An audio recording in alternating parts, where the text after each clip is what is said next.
Nicolas Viola, who finds the back of the net.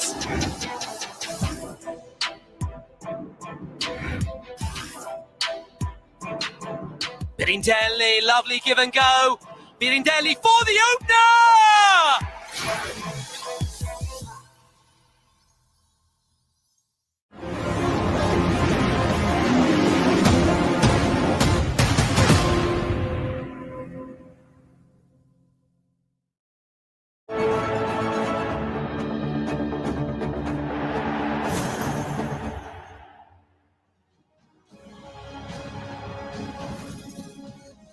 Tim tuan rumah unggul sementara dengan skor 1-0 dan gol dicetak oleh Yildiz di menit ke-25. Rama, bagaimana melihat pertandingan tadi? Nampaknya Juventus benar-benar mendominasi sepanjang jalannya babak pertama.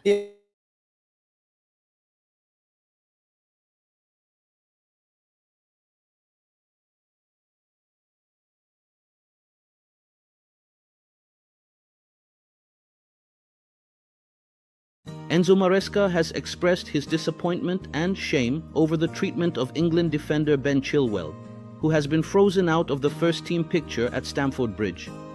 Chilwell has made only one appearance for Chelsea this season.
muscular problem with the young Turkish international. So the take-off Federico Gatti midway through the first half, matching with Pinamonti, Kalulu coming on, Sabelli, Zanoli will try and chase, foot race with him and Lloyd Kelly, and Lloyd Kelly coming out on top. He played at left back at the Frankie before the international break, out of position, a more central role in this new look three-man defence. Here, Cornelius and Frendrup. Yeah, Frendrup showing again his versatility, his energy. And here, Kelly showing a bit of pace as well. Racing with Zanoli. Tudor here obviously was not happy with the referee decision to play on. Kelly joining the transfer on loan from Newcastle United, Renato Vega. From Chelsea, is another import from England. Eagleton has gone in the book. Which was a little bit more before Leani, then Thuram on a booking out on the pitch for Juventus. A controversial one in the first half. The replay, arguably not even a foul. Thomas, a lot of Juventus fans are not happy. We are not happy with Thiago Motta, but even with Giuntoli, especially considering some weird transfer windows operation. For example, Huijsen is now is one of the most wanted talent in Europe, linked by Real Madrid, was sold for just 20 millions, I think, around 20 millions, and replaced by Vega or Kelly.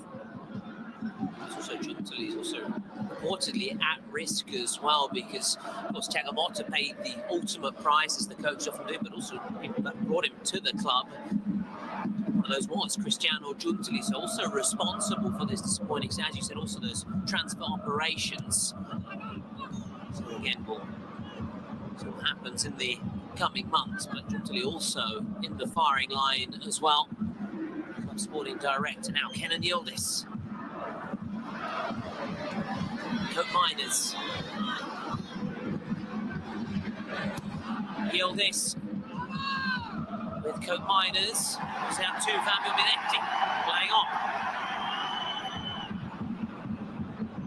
Minetti 1-2 with Pinamonti in there. Renato Vega looking to give the home fans a lift. Yeah, brilliant tackle by the number 12.